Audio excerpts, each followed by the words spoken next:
नमस्कार। राति 8 बजेको जनता समाचारमा स्वागत छ। म प्रतिमा चौधरी। म मिलन बजगाई। सबैभन्दा पहिले प्रमुख समाचार। 2079 साल नेपालका लागि मध्यम किसिमको ग्रह गोचर रहेको ज्योतिषविदहरूको भनाइ। 2078 को विदाई, नयाँ वर्षको भव्य स्वागत। सरकारले सार्वजनिक विद्यालयलाई सुधार गर्न जोड दिइरहेको शिक्षा मन्त्री पौडेलको आश्वासन। 3 वर्षभित्रमा सार्वजनिक शिक्षामा सुधार देखिने दाबी। नेता र व्यापारीले घरमा नोट थन्क्याएका कारण देशमा आर्थिक सङ्कट आएको रापरपा अध्यक्ष लिङ्गदेनको आरोप। मुलुक बर्बादीतर्फ धकेलिएको जिकिर। रुसको लक्ष्य पूरा नभएसम्म युक्रेनमाथि आक्रमण जारी राख्ने राष्ट्रपति पुटिनको प्रतिबद्धता। आफ्ना लक्ष्यहरू लयबद्ध रूपमा प्राप्त हुने दाबी। र गण्डकी प्रदेशमा आयोजना हुने 9 राष्ट्रिय खेलकुद प्रतियोगिता जेठ तेस्रो साताबाट आयोजना हुने।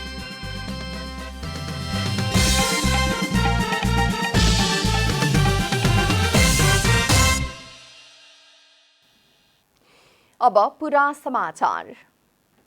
2079 साल नेपालका लागि मध्यम किसिमको ग्रह गोचर रहेको ज्योतिषविदहरूले बताएका छन्। नलनामको संवत्सर रहेको 2079 साल राजा शनि र मन्त्री बृहस्पति रहेका छन्। नेपालमा हरेक वर्ष वैशाख 1 गते हर्षोल्लासका साथ नयाँ वर्षको स्वागत गरिन्छ। नयाँ जोश, जाँगर र उल्लासका साथ विभिन्न कार्यक्रम आयोजना गरी नयाँ वर्ष भव्यताका साथ मनाइने गरिन्छ। वर्षको अन्तिम दिन मध्यरातसम्म विभिन्न कार्यक्रम गरी नयाँ वर्षलाई स्वागत गरिन्छ। तर विगतका 2 वर्षदेखि भने नयाँ वर्ष मात्र नभएर कुनै पनि चाडपर्व राम्रोसँग मनाउन पाइएको थिएन।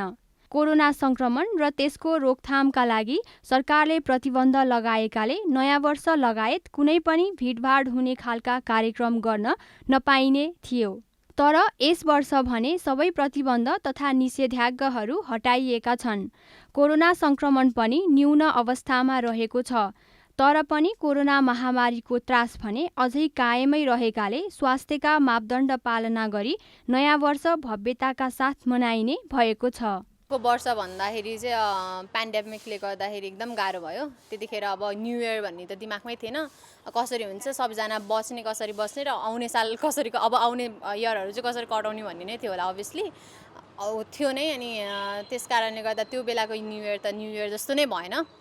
सबलाई एउटा होप मात्रै थियो कि लाइक अब कसरी चाहिँ राम्रो होस् भनेर।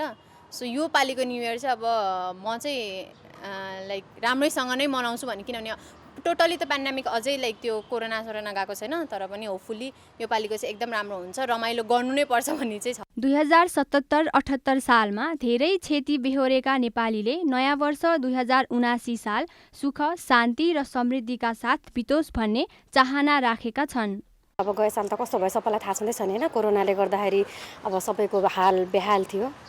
त्यसमा हामी पनि पर्छौँ। मेरो पनि एकदमै हाल बेहाल थियो। अब आर्थिक अवस्थादेखि लिएर सबै चिज डामाडोल।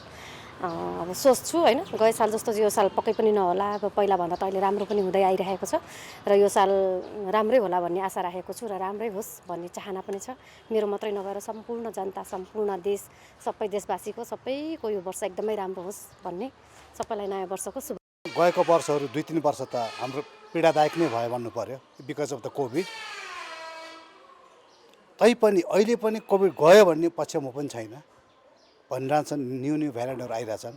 तसर्थ यसलाई पनि हामी मनन गरेर सबभन्दा पहिले आफू र आफ्नो समाज सुरक्षित तरिकाले राम्रोसँग नयाँ वर्ष मनाउनुको लागि म सबैलाई विनम्र अनुरोध गर्दछु।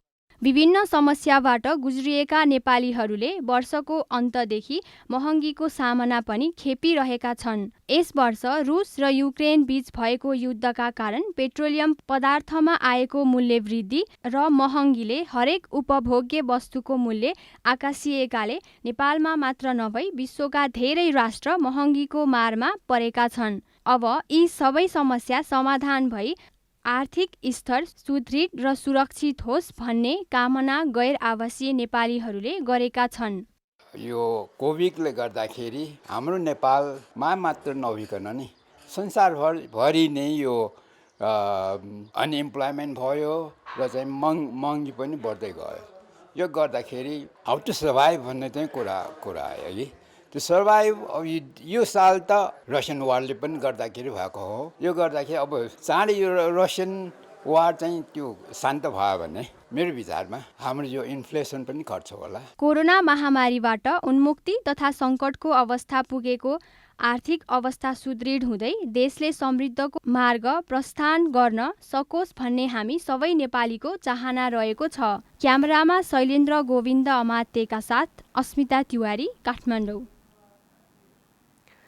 नेपालीहरूले 2078लाई बिदा गरेर नयाँ वर्ष 2079लाई हर्षोल्लासका साथ स्वागत गर्दैछन्। 2078 नेपालीहरूका लागि विभिन्न कारणले सुखद नरहे तापनि नयाँ वर्ष 2079 हर्षोल्लास तथा सुखमयसँग बित्ने अपेक्षा गरेका छन्। 2079 सालको सामाजिक, आर्थिक, राजनीतिक समग्रमा त्यति राम्रो नभएको ज्योतिषाचार्य हरि सोडारीले बताउनु भएको छ। उहाँका अनुसार यस वर्ष न्यायको क्षेत्रमा केही सुधारहरू देखिने भए पनि साउन 12 गतेबाट कार्तिक 3 गतेसम्म राजा र मन्त्री दुवै ग्रह वक्र रहने भएकोले सरकार कमजोर रहनेछ। यस अवधिमा बाहिरबाट हेर्दा सरकारले न्याय गरेको देखिए पनि आन्तरिक रूपमा कलह नै रहने बताउनुभयो। ज्योतिषाचार्य सोडारीले यस वर्ष शैक्षिक संस्थाहरू, धार्मिक क्षेत्रहरू, बौद्धिक व्यक्तित्वहरू भूमिका राष्ट्रका लागि केही गर्छन् भन्ने आश गरे पनि साउन 12 गतेदेखि कार्तिक 3 सम्मको समय आफ्नो स्वार्थपूर्तिका लागि हुने बताउनुभयो। यस वर्ष दक्षिणतर्फको सीमामा केही समस्या आउन सक्ने, बोछे तथा वर्षाले असहज परिस्थिति सिर्जना गर्न सक्ने, रोगमा वृद्धि हुन सक्ने बताउनुभयो। यस वर्ष धनु, मकर र कुम्भ राशिलाई माघ 27 भन्दा पहिला 7.5 को दशा पर्न सक्ने रहेको छ र अढैया दशा माघ 27 भन्दा पहिला मिथुन र तुला राशिलाई पर्ने बताउनुभयो। माघ 27 पछि भने शनि कुम्भ राशिमा पुग्ने र त्यसपछिका दिनमा मकर, कुम्भ र मीन राशिलाई 7.5 को दशा रहेको र कर्कट र वृश्चिक राशिलाई अढैयाको दशा रहेको बताउनुभयो। नेपालको राशिमा पनि माघ 28 पछि अढैया दशा लाग्नेछ, अर्थात् त्यसपछिका दिनमा आन्तरिक कलहले नेपाललाई सताउनेछ। यस वर्ष मौसमको दृष्टिकोणले पनि समग्रमा त्यति राम्रो नरहेको उहाँले बताउनुभयो। यस वर्ष अल्पवृष्टि, अनावृष्टि र अतिवृष्टि हुने सम्भावना रहेको छ। त्यस्तै अन्नबाली उत्पादनको क्षेत्रमा पनि कमी हुन सक्ने ज्योतिषाचार्य सोडारीले बताउनुभयो। यस वर्ष आर्थिक रूपमा पनि समग्रमा नराम्रो रहेको छ। त्यस्तै यस वर्षको आर्थिक अवस्थामा देश कमजोर नै रहने बताउनुभयो। ज्योतिषाचार्य सोडारीले वैशाख 3 गतेदेखि 18 गतेसम्म काल सर्प योग रहेकोले देशको नेतृत्व गरिरहेका राजनीतिक दलका नेताहरूले होस नपुर्याउने हो भने निर्वाचनमा समस्या आउन सक्ने बताउनुभयो। विवेकपूर्ण रूपमा अघि यसले कुनै असर नगर्ने उहाँको भनाइ छ। त्यस्तै ज्योतिषाचार्य सोडारीले कृषिको क्षेत्रमा यस वर्ष मध्यम समय रहेको बताउनुभयो। यस वर्ष पश्चिमी देशहरूबाट वर्षभर नै सचेत रहनुपर्ने ग्रह गोचरले देखाएको बताउनुभयो।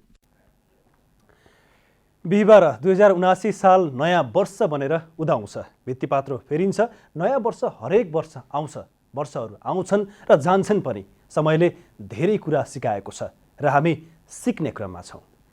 विक्रम सम्वत 2076 चैत 11 गतेदेखि कोरोना भाइरसको नियन्त्रणका लागि गरिएको लकडाउनका बीच सुरु भएको 2077ले नेपालीलाई विपदसँग लड्न भिड्न सकिन्छ भन्ने राम्ररी सिकाएको छ। स्वास्थ्य क्षेत्रलाई प्रमुख प्राथमिकतामा राख्नुपर्छ र त्यसमा लगानी बढाउनुपर्छ भन्ने सन्देश दिएको छ। 2078लाई फर्केर हेर्दा देशको राजनीतिमा निकै ठुलो उथुलपुथुल देखिन्छ।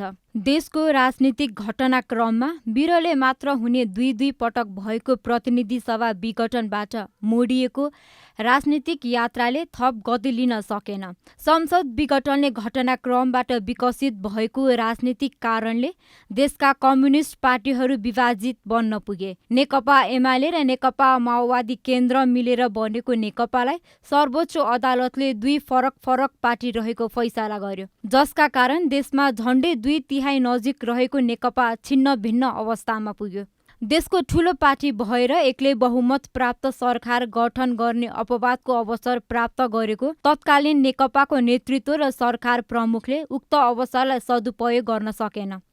अवसरलाई देश र जनताको हितमा भन्दा पनि नेताहरू व्यक्तिगत स्वार्थमा अल्झिन पुगे। नेतृत्वमा देखिएको अहङ्कारले गर्दा देशको ठूलो पार्टीको अवसान मात्रै भएन, 5 वर्षको लागि पाएको सरकार 3.5 वर्षमा ढल्न पुग्यो। केन्द्रदेखि प्रदेश सरकारमा बहुमत प्राप्त सरकार ढलेर प्रतिनिधि सभामा 63 सिटमा खुम्चिएको नेपाली काङ्ग्रेसको नेतृत्वमा सरकार निर्माण हुने अवस्था निर्माण भयो। तत्कालीन प्रधानमन्त्री केपी शर्मा ओलीले नेकपा भित्रको आन्तरिक विवादको झोक संसद विघटन गरेर मेट्दा मुलुकले नै शास्ति पायो। ओलीको दुवै पटकको प्रयास सर्वोच्च अदालतले सफल हुन दिएन। सर्वोच्चको फैसलासँगै 2/3 नेकपा 3 चिरा बन्न पुग्यो। आज पुनः शेरबहादुर देउवाले प्रधानमन्त्रीको रूपमा देश चलाइरहनु भएको छ। उहाँले नेतृत्व लिएपछि मुलुकले के कति गर्यो त्यो त समीक्षा गर्न बाँकी नै छ। तर नयाँ वर्ष प्रवेशसँगै देउवाको नेतृत्वको सरकारले 3 स्थानीय प्रदेश र सङ्घीय निर्वाचन गरेर मुलुकलाई लोकतान्त्रिक प्रक्रियामा लैजान मद्दत पुर्याउने विश्वास गरिएको छ। जनता टेलिभिजनका लागि यशोदा चौलागाई, काठमाडौँ। शिक्षा, विज्ञान तथा प्रविधि मन्त्री देवेन्द्र पौडेलले सरकारले सार्वजनिक विद्यालयलाई सुधार गर्न जोड दिइरहेको बताउनु भएको छ। बुधबार काठमाडौँ महानगरपालिकाभित्रका विभिन्न सार्वजनिक विद्यालयहरूको अनुगमन गर्ने क्रममा बोल्दै मन्त्री पौडेलले सार्वजनिक शिक्षालाई सुधार गर्नका लागि सरकारले जोड दिइरहेको बताउनु भएको हो।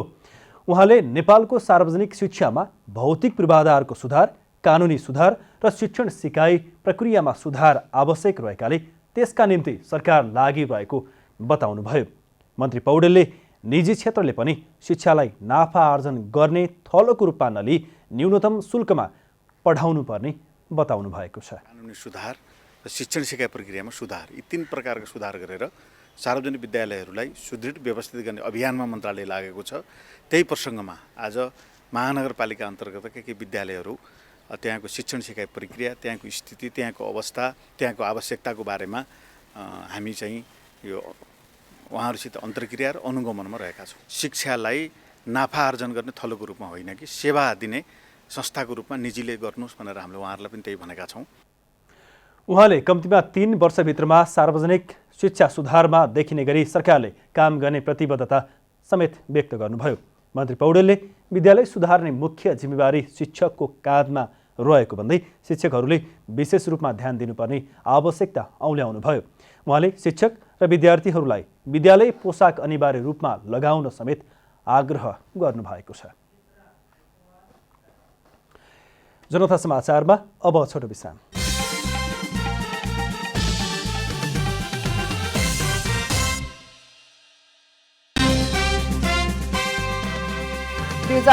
साल नेपालका लागि मध्यम किसिमको ग्रह गोचर रहेको ज्योतिषविदहरूको भनाई।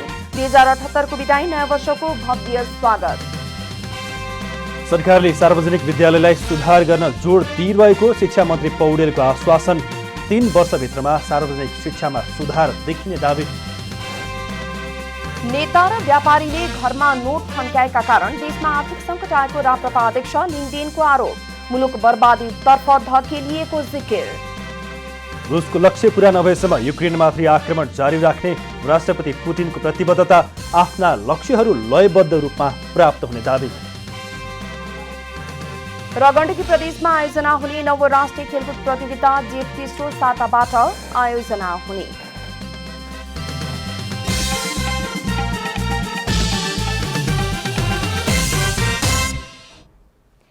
जनता समाचारमा अब थप समाचार।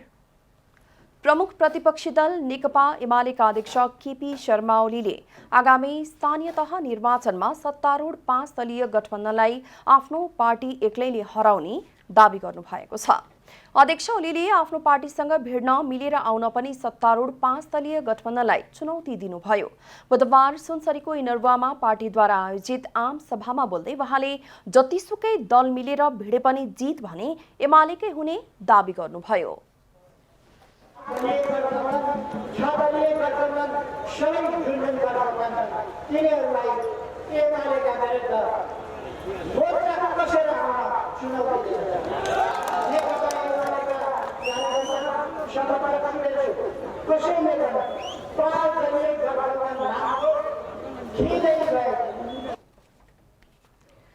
ओलीले आफ्नी छोरी रेणु दाहाललाई चितवनबाट जिताउन माओवादी केन्द्रका अध्यक्ष पुष्पकमल दाहाललाई गठबन्धन चाहिएको आरोप समेत लगाउनुभयो।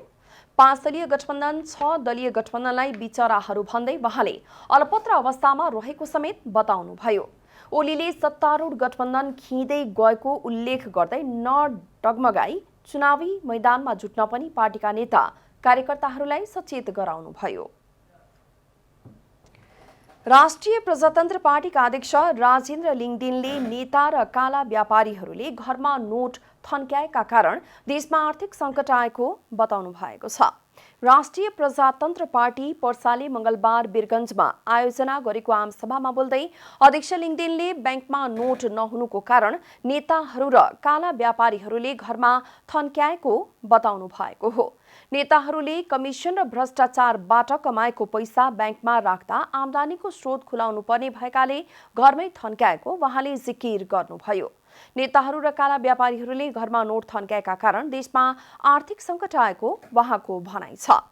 अध्यक्ष लिङदेनले आगामी निर्वाचनमा जनताले राप्रपालाई मत दिएमा घर घरमा थन्किएका नोटलाई कागजमा परिणत गरिदिने बताउनुभयो। नोट कहाँ गयो?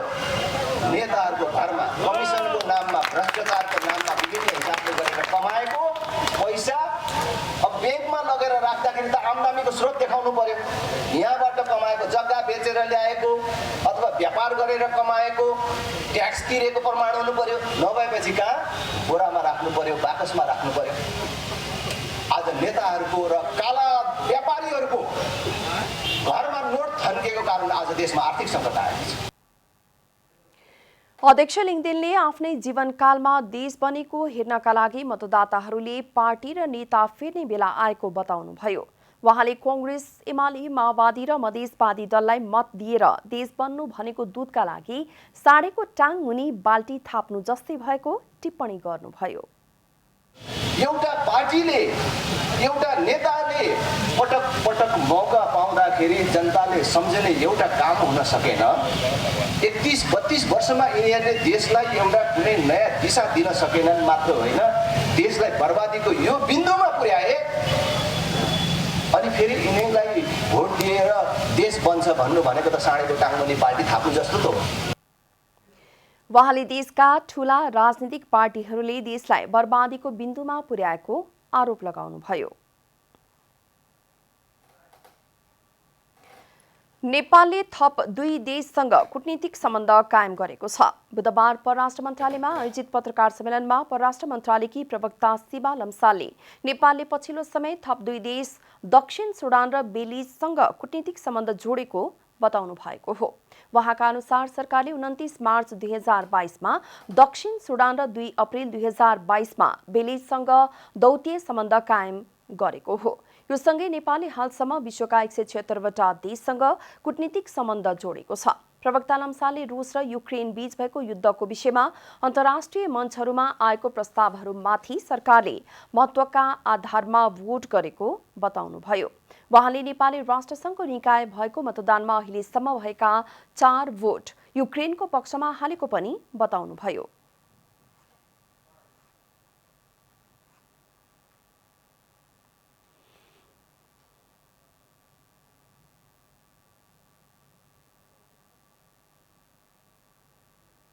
मानव अधिकार परिषदको 49औं बैठक सम्पन्न भएको छ। अस्ति अप्रिल 1 तारिकको दिन, फेब्रुअरी 28 देखि सुरु भएको हो। यसको 3 दिनको हाई लेभल सेगमेन्टको इमिडिएट आफ्टर चाहिँ त्यही रुस र युक्रेनको अब विषयमै अर्को एउटा एजेन्डामा नभएको नयाँ विषय प्रवेश पाएको थियो। त्यसमा हामीले त्यसको लागि पनि हामीले मतदान गरेको यहाँलाई त्यो जानकारीमा छ। प्रवक्ता लम्सालले पछिल्लो समय श्रीलङ्का र पाकिस्तानमा भएका घटनाक्रमलाई मन्त्रालयले नियालिरहेको र नेपालले त्यसबाट पाठ सिकेर अघि बढ्ने पनि बताउनुभयो। प्रवक्ता लम्सालले नेपाल र पाकिस्तान दुवै देश दक्षिण एसियाली क्षेत्रीय सहयोग संगठन सार्क शिखर सम्मेलन छिट्टो गर्ने पक्षमा रहेको पनि बताउनुभयो।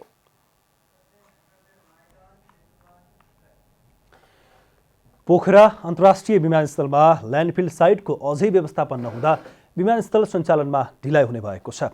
सुरक्षित उडानका लागि विमानस्थलको 2 किलोमिटर क्षेत्रमा रहेको ल्यान्डफिल साइटलाई उपयुक्त ठाउँमा स्थानान्तरण गरेर व्यवस्थापन गर्न पर्यटन मन्त्रीको अध्यक्षतामा समिति बने पनि काम भएको छैन।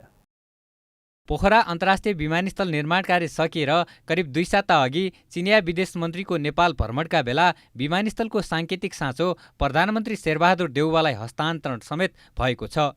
तर विमानस्थलको निर्माण कार्य पूरा भएर पनि विमानस्थल नजिकै रहेको फोहोर विसर्जन स्थल ल्यान्डफिल साइट व्यवस्थापन हुन नसक्दा विमानस्थल सञ्चालनमा ढिलाइ हुने भएको छ।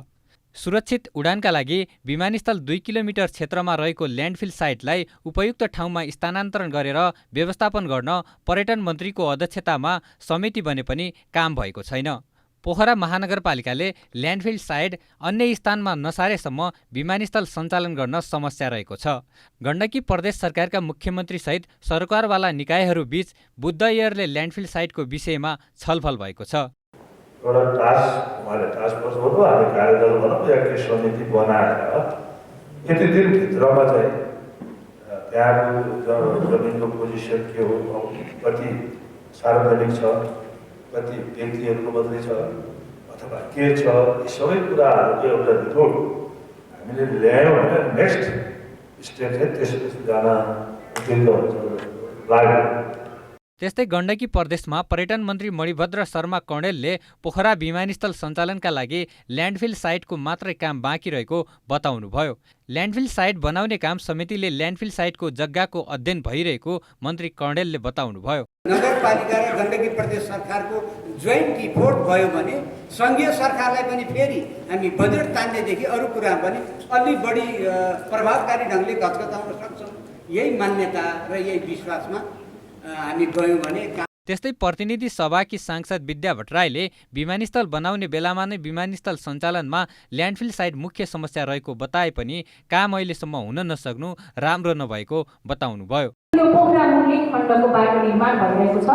मैले सुरुमै खास गरी अघिल्लो सरकारकै बेलामा अर्थ मन्त्रालयमा छलफल हुँदा मैले भनेको थिएँ पोखरा मुरली खण्डको बाटो निर्माणको कुरा अपृथ्वी चोकबाट पनि सुरु गर्नुपर्छ, किनकि त्यहाँ हामी ढिलाइ गऱ्यौँ भने भोलि फेरि हामीले विमानस्थल सुरु गर्ने भन्ने कुरा उयो अघि भने जस्तै बिल्डिङ निर्माणको कुरा मात्रै होइन, भोलि अपरेसन कसरी गर्ने त भन्ने कुरा ठुलो प्रब्लम हुनसक्छ। त्यसले गर्दा त्यो कामलाई पनि छिटो सुरु गरौँ भन्ने कुरा मैले त्यति बेला आफ्नो विचार राख्दा पनि भनेको थिएँ। त्यस्तै कास्की जिल्लाका प्रमुख जिल्ला अधिकारी जयनारायण आचार्यले प्रक्रिया पुगेर आएको 2 घण्टाभित्रै जग्गा अधिग्रहण र क्षतिपूर्तिको काम थाल्ने प्रतिबद्धता जनाउनुभयो। 2 घण्टाभित्रमा क्षतिपूर्ति समितिको बैठक लाग्छ। त्यो 2 घण्टाले क्षतिपूर्ति जानको लागि एउटा सामान्य प्रक्रिया हुन्छ, त्यो प्रक्रिया सुरु गर्छु। जुन दिन पैसा पाउँछ बाँड्ने प्रक्रिया सुरु गर्छु। मेरो तर्फबाट जिल्ला प्रशासन कार्यालयबाट प्रारम्भिक प्रतिवेदन प्राप्त भएको 2 घण्टाभित्र मिटिङ क्षतिपूर्ति निर्धारण मुआवजा निर्धारणको मिटिङ लाग्छु। म त्यो काम र निर्माणको क्रममा केही समस्या हुन्छ सुरक्षा केन्द्रतिर भने त्यसका लागि सुरक्षा केन्द्रमा तयार छु। मेरो भूमिकामा क्लियर गरेँ। एकछिन प्लानिङ बनाउन यसका लागि महानगरपालिकाले के काम कहिले गर्ने कति। यसरी विमानस्थल निर्माणको काम अन्तिम चरणमा पुगिसक्दा विमानस्थल कहिले सञ्चालन हुन्छ भन्ने टुङ्गो छैन। सुनसरीको गढी गाउँपालिकामा नेपालकै पहिलो तथा ठुलो अन्न भण्डारण गृह सञ्चालनमा आएको छ। नेपाल वेयर हाउसिङ कम्पनी लिमिटेडले सुनसरीको औराबनीबाट भण्डारण गृह सञ्चालन गरी व्यावसायिक कारोबार थालनी गरेको छ। यस अन्न भण्डारण गृहको क्षमता 15,000 मेट्रिक टन रहेको छ। मकै, गहुँ र भटमास भण्डारण गर्न मिल्ने गरी जडान गरेको प्लान्ट स्वचालित र साइलो प्रविधिमा आधारित रहेको छ। भण्डारण गृहको सञ्चालनले किसानलाई आफ्नो उत्पादनको उचित मूल्य प्राप्तिमा सहयोग पुग्ने बताइएको छ। अन्न भण्डारणको आधारमा किसानका लागि बैंक मार्फत धित्तो समेत उपलब्ध गराइने कम्पनीका प्रशासक श्रवण कुमार यादवले बताउनुभयो। किसानको हकमा चाहिँ कस्तो छ भने किसानको गहुँ निस्किरहेछ अथवा मकै निस्किरहेछ, उनीहरूले अब गहुँ र मकै स्टक नगर्ने ठाउँ भएर बाध्य भएर चाहिँ सस्तोमा व्यापारीहरूले बेच्नुपर्ने उहाँसँग बाध्यता छ। त्यो बाध्यता हामीले हटाइदिन्छौँ। किसानलाई हामीले एउटा स्टक गर्ने ठाउँ दिइरहेका छौँ। उहाँले चाहिँ यहाँ स्टक गर्न सक्नुहुन्छ र अहिले सस्तो मूल्यमा बेच्नुभन्दा हामी चाहिँ स्टक गरेर पछि अफ सिजनमा रेट बढेको बेलामा उहाँले राम्रो बजार भाव पाएर बेच्न सक्नुहुन्छ। कम्पनीका अनुसार कपिलवस्तु र पर्सामा समेत भण्डारण गृह निर्माणको चरणमा छ। कपिलवस्तुमा 15,000 मेट्रिक टन र पर्सामा 25,000 मेट्रिक टन क्षमताको अन्न भण्डारण गृह निर्माण चरणमा रहेको सो कम्पनीले जनाएको छ। 3वटै स्थानको गरी 55,000 मेट्रिक टन क्षमताको खाद्यान्न भण्डारणको कुल परियोजना लागत 1 अर्ब 49 करोड रुपियाँ रहेको कम्पनीले बताएको छ। वेयर हाउसमा 3वटा अन्न भण्डारण प्लान्ट स्वचालित साइलो प्रविधिमा आधारित रहेका छन्। प्रत्येकको 5,000 मेट्रिक टन क्षमता रहेका ती प्लान्टमध्ये एउटामा मकै, एउटामा गहुँ र एउटामा भटमास भण्डारण गरिने कम्पनीले जनाएको छ। देशको सबैभन्दा ठुलो रिलायन्स स्पिनिङ मिल्सले उत्पादन क्षमता विस्तारको लागि 4 अर्ब 50 करोड रुपियाँ थप लगानी गर्ने भएको छ। रिलायन्स स्पिनिङ मिल्सले विगत लामो समयदेखि 6वटा उत्पादन इकाइमा स्पिनिङ धागो उत्पादन गर्दै आएकोमा थप 2 नयाँ उत्पादन प्लान्टका लागि 4 अर्ब 50 करोड रुपियाँ थप लगानी विस्तार गर्ने भएको हो। रिलायन्स स्पिनिङ धागो उद्योगले 6वटा इकाइबाट वार्षिक करिब 50 मेट्रिक टन भन्दा बढी धागो उत्पादन गर्दै आएको छ। उद्योगले उत्पादन बढाउनका लागि 2वटा 7 र 8 इकाइ थप्न लागेको उद्योगका प्रबन्धक महेश कुमार पोखरेलले बताउनुभयो। प्रबन्धक पोखरेलले रिलायन्स स्पिनिङ धागो उद्योगमा अहिलेसम्म 10 अर्ब लगानी भइसकेको र 2वटा नयाँ युनिट विस्तार गर्दा कुल लगानी 15 अर्ब 50 करोड पुग्ने जानकारी दिनुभयो। उहाँले नयाँ उत्पादन प्लान्टका लागि मेसिन तथा उपकरण उद्योगमा आउन थालेको बताउनुभयो। अबको 6 महिनाभित्र 2वटा नयाँ प्लान्ट निर्माण सम्पन्न गरेर उत्पादन गर्ने तयारीमा उद्योग रहेको पोखरेलले बताउनुभयो। विगतमा नेपाल श्रमिक लागत र विद्युत महसुल तुलनात्मक रूपमा भारतभन्दा कम थियो, तर हाल त्यस्तो छैन। त्यो विपरीत अवस्थामा मिल सञ्चालन गर्नुपर्छ। मतलब के छ भने उद्योग किन लगाउने भन्दाखेरि नेपालमा विद्युत सस्तो, यहाँको श्रम शक्ति सस्तो अथवा जमिन भवन सस्तो भन्ने जुन सिस्टम थियो आज जस्ट उल्टो भइसकेको अवस्था छ। त्यस्तै रिलायन्स स्पिनिङ उद्योगका सञ्चालक शशिकान्त अग्रवालले पछिल्लो समय बैंकिङ प्रणालीमा देखिएको तरलताले उद्योग सञ्चालन गर्न समस्या भएको बताउनुभयो। उहाँले उद्योगमा उत्पादन प्लान्ट थप गर्नका लागि लगानी समेत गर्न समस्या देखिएको बताउनुभयो। नेपालमा उद्योग खोल्नका लागि बैंकको कर्जा बिना उद्योग चलाउन नसक्ने अवस्था रहेको भन्दा सञ्चालक अग्रवालले उद्योगको लागि 6 महिनालाई पुग्ने पुँजी स्टक राख्नुपर्ने दावी गर्नुभयो। उहाँले पछिल्लो समय बैंकहरूमा 6 महिनाको अवधिमा मात्रै 6% रहेको बैंकको ब्याज दर बढेर 12% पुग्दा लागत बढ्दै गएको बताउनुभयो। र ब्याज पनि 6 महिनाको भित्र नै चाहिने करिब 1.5 भन्दा पनि बढी भइसक्यो। 6% को ब्याज दर अहिले 11% 12% को हाराहारीमा भइसक्यो। यसले सम्पूर्ण कस्ट बढाइहाल्छ। अब त्यो कस्ट चाहिँ हाम्रो बढेको मिन्स त्यो डाउन स्ट्रिममा गएर होइन उपभोक्तासम्म नै पर्छ नि। त्यसकारण चाहिँ नि नेपाल जस्तो हाम्रो अरू खर्चहरू बढी छ यहाँ, किनभने हाम्रो चाहिँ नि लजिस्टिक खर्च धेरै छ, आफ्नो र मेटेरियल आफ्नो छैन, पोर्ट आफ्नो छैन होइन। अब हामीले चाहिँ अलिकति ब्याजको कारणले सहुलियतमा थियौँ।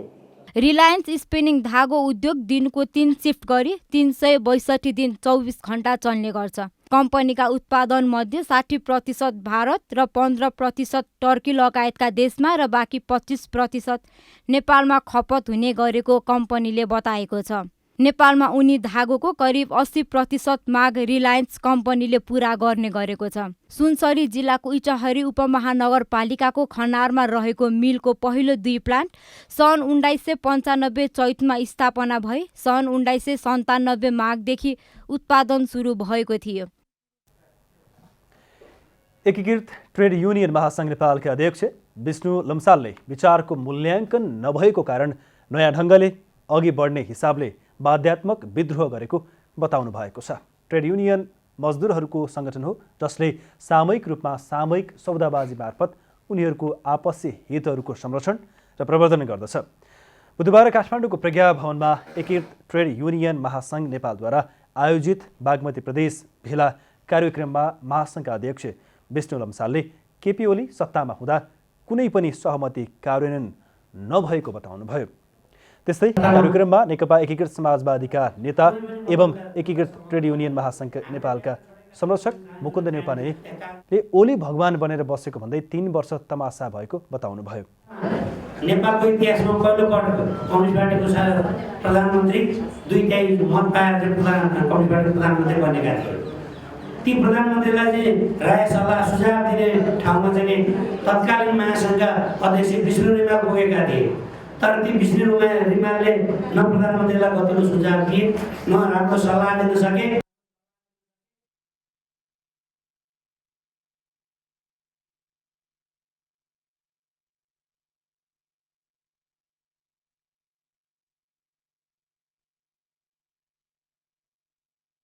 भक्त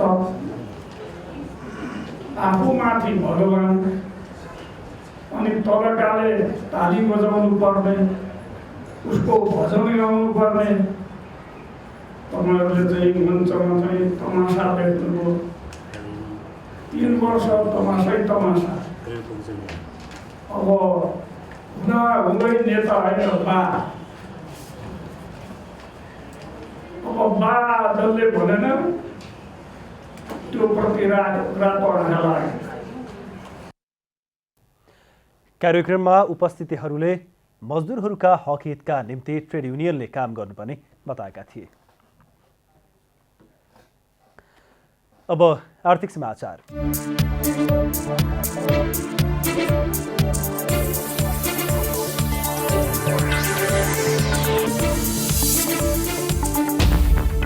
मुलुकमा ठूला लगानीको परियोजना स्वीकृत गर्ने लगानी बोर्डमा 31 परियोजनाको लागि 10 खर्ब रुपैयाँ बराबरको प्रतिबद्धता आएको छ।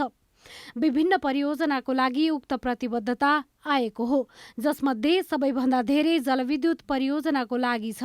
लगानी बोर्ड नेपालका प्रमुख कार्यकारी अधिकृत सुशील भट्टले 31 परियोजनाको लागि 10 खर्बको प्रतिबद्धता आएको बताउनुभयो। बुधबार शेयर बजार मापक नेप्से परिसूचकमा वृद्धि भएको छ।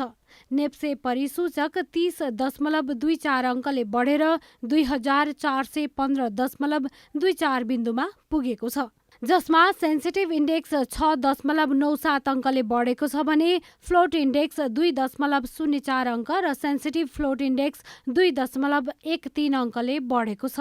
बुधबार कारोबारमा आएका 229 कम्पनीको 33,98,000 किता शेयर 1 अर्ब 47 करोड 63 लाख बराबरको खरिद बिक्री भएको छ।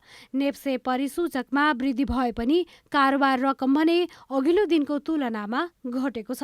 अघिल्लो कारोबार दिन मङ्गलबार 1 अर्ब 52 करोडको शेयर खरिद बिक्री भएको थियो। शेयर लगानीकर्ताहरूले अब कारोबारको रियल टाइममा फ्लोर सिट हेर्न नपाउने भएका छन्। नेपाल धितोपत्र बोर्डले नेप्सेलाई निर्देशन दिँदै फ्लोर सिट हेर्न नपाउने व्यवस्था गर्न भनेको हो। हाल कारोबार समयमा नै फ्लोर सिट मार्फत कारोबारमा संलग्न धितोपत्र दलाल व्यवसायी तथा धितोपत्र व्यापारीको क्रम संख्या खुल्ने विवरण प्रवाह हुने गरेको थियो। उक्त विवरण हटाउन सरोकारवाला पक्षबाट बोर्डमा सुझाव तथा गुनासो प्राप्त भएकोले सोही आधारमा बोर्डले नेप्सेलाई निर्देशन दिएको सेबनको भनाइ छ। धितोपत्र बजार सञ्चालन नियमावली 2064 को नियम 27 को उपनियम 4 को प्रतिकूल नहुने गरी उक्त विवरण कारोबार समय पश्चात प्रवाह गर्ने व्यवस्था गर्न बोर्डले नेप्सेलाई पत्राचार गरेको धितोपत्र बोर्डको भनाइ छ। यस्तै कोरोना महामारीको समयमा धितोपत्र दलाल व्यवसायीको कार्यालयमा भिडभाड नहोस् भनेर बन्द गरिएको स्क्रिन एक्जिबिसन कक्ष खुला हुने भएको छ।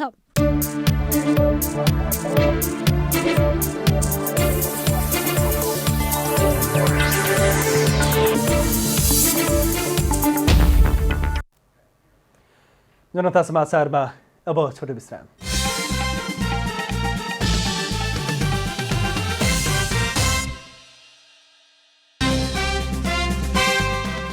दुई 2079 साल नेपालका लागि मध्यम किसिमको ग्रह गोचर रहेको ज्योतिषविदहरूको भनाइ। 2078 को विदाई नयाँ वर्षको भव्य स्वागत। सरकारले सार्वजनिक विद्यालयहरूलाई सुधार गर्न जोड दिइरहेको शिक्षा मन्त्री पौडेलको आश्वासन। 3 वर्षभित्रमा सार्वजनिक शिक्षामा सुधार देखिने दाबी। नेता र व्यापारीले घरमा नोट थन्क्याएका कारण देशमा आर्थिक सङ्कट आएको राप्रपा अध्यक्ष लिङदेनको आरोप। मुलुक बर्बादीतर्फ धकेलिएको जिकिर। रुसको लक्ष्य पूरा नभएसम्म युक्रेनमाथि आक्रमण जारी राख्ने राष्ट्रपति पुटिनको प्रतिबद्धता। आफ्ना लक्ष्यहरू लयबद्ध रूपमा प्राप्त हुने दाबी। र गण्डकी प्रदेशमा आयोजना हुने 9औं राष्ट्रिय खेलकुद प्रतियोगिता जेठ तेस्रो साताबाट आयोजना हुने।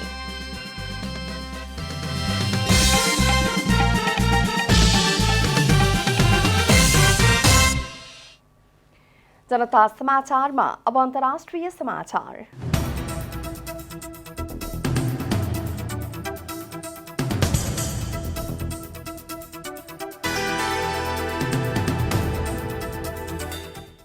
रुसी राष्ट्रपति भ्लादिमिर पुटिनमाथि अमेरिकी राष्ट्रपति जो बाइडनले नरसंहारको आरोप लगाउनु भएको छ। पुटिनको आदेशमा युक्रेनमा गएको फेब्रुअरी 24देखि आक्रमण गर्दै आएका रुसी सैनिकले सर्वसाधारणको आम हत्या गरेका प्रमाणहरू आउने क्रम जारी रहेको बाइडनले बताउनु भएको हो।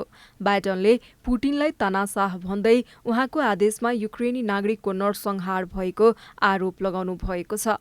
राष्ट्रपति बाइडनले पहिलो पटक रुसी राष्ट्रपति पुटिनमाथि नरसंहारको आरोप लगाउनु भएको बीबीसीले जनाएको छ। युक्रेन तथा विश्वका विभिन्न देशका नेता एवं अन्तर्राष्ट्रिय संगठनहरूले लगातार नरसंहार तथा युद्ध अपराधको आरोप लगाउँदै छानबिनको माग गर्दै आएका छन्। अमेरिकी राष्ट्रपति बाइडनले आयोवा राज्यको मेन्लोमा भएको कार्यक्रममा रुसी सैनिकले युक्रेनमा गरेको भयानक अपराधहरू सार्वजनिक भएको बताउनुभयो।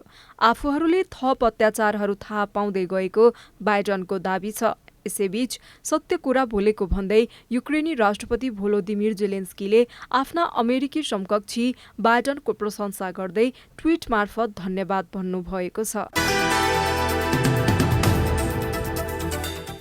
यता रुसी राष्ट्रपति भ्लादिमिर पुटिनले आफ्नो देशको महान लक्ष्य पूरा नभएसम्म युक्रेनमाथि आक्रमण जारी राख्ने प्रतिबद्धता गर्नुभएको छ। पुटिनले रुसका लक्ष्यहरू प्रष्ट र महान रहेको भन्दै ती लक्ष्यहरू भेटिनेमा कुनै पनि सन्देह नरहेको बताउनु भएको छ। रुसी सेना युक्रेनी राजधानी कीबाट फिर्ता भएपछि पहिलो पटक सार्वजनिक रूपमा बोल्दै पुटिनले युक्रेनमा तय गरिएको लक्ष्य प्राप्त गरेरै छाड्ने बताउनुभयो। रुससँग लड्नु बाहेक अरू विकल्प थिएन भन्दै पुटिनले युक्रेनका रुसी भाषीहरूको संरक्षण र सोभियतकालीन छिमेकीलाई मस्को विरुद्धका शत्रु बन्न नदिनु आफ्नो लक्ष्य भएको प्रष्ट पार्नु भएको छ। सम्भवतः कम क्षतिमा रुसले तय गरेका लक्ष्यहरू लयबद्ध रूपमा प्राप्त हुने राष्ट्रपति पुटिनले दाबी गर्नु भएको छ। अब खेलकुद समाचार।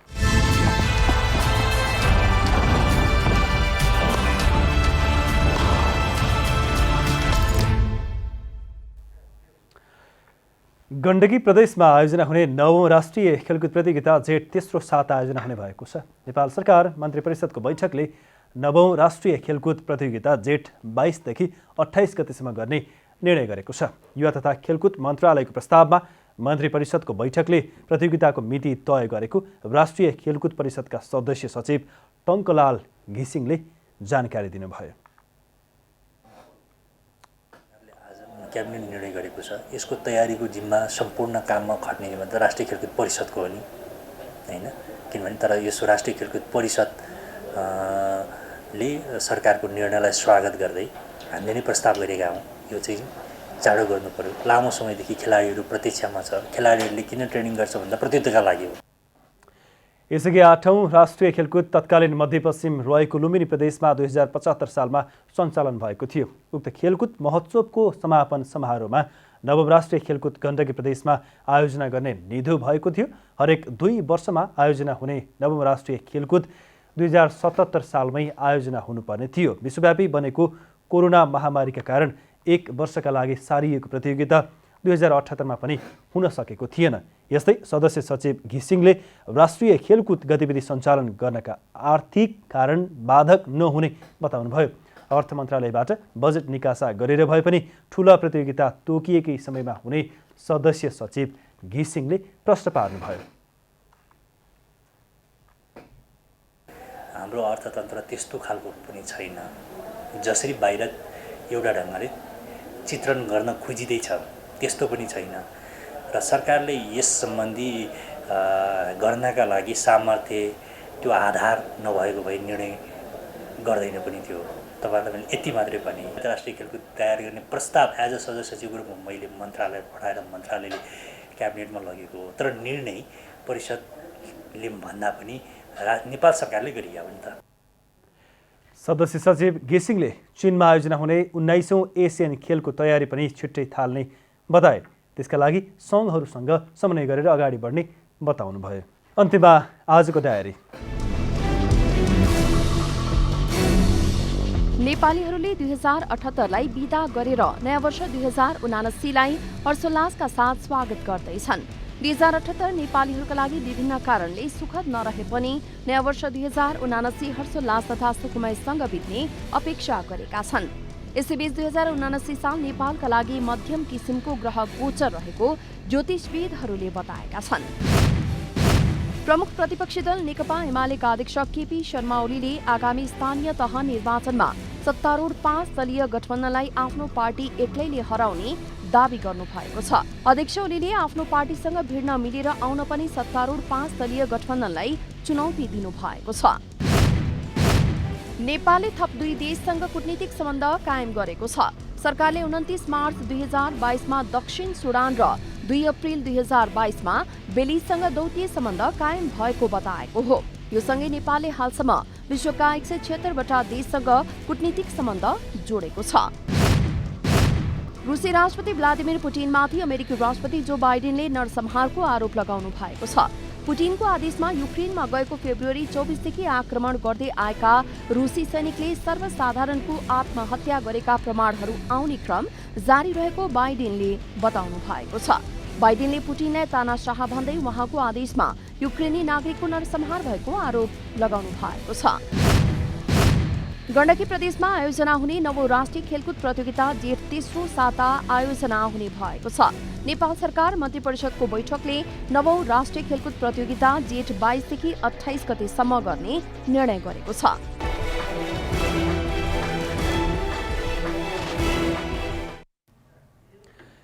जनता समाचार अहिलेलाई यति नै। जनताद्वारा जनताका लागि प्रसारित जनता टेलिभिजनका कार्यक्रमहरू युट्युब, ट्विटर, फेसबुक र हाम्रो वेबसाइट जनतासमाचार.com मा पनि पढ्न र हेर्न सक्नुहुनेछ। नमस्कार।